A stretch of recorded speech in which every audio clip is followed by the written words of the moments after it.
What's up everyone, welcome back to the channel. In this video I'm going to show you guys how to customize the style in the Claude. So it's going to be very easy, very simple and to the point.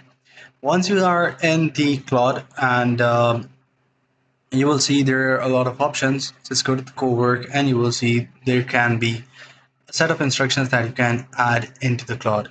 For example, there are contacts, there are different things. Just go to the customize option. You guys can add the design plugin, the skills.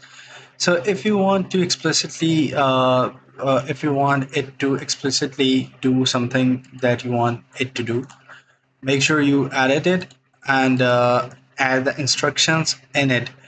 For example, let me tell you. So yeah, if you want to tell it like skip all the empty filler phrases like sure I can help with that, a great question, lead directly with the substance or the new answer. It will keep it in the memory and use it for the latest purposes. So these are the ways in order to do it. I hope you find this video helpful. See you in the next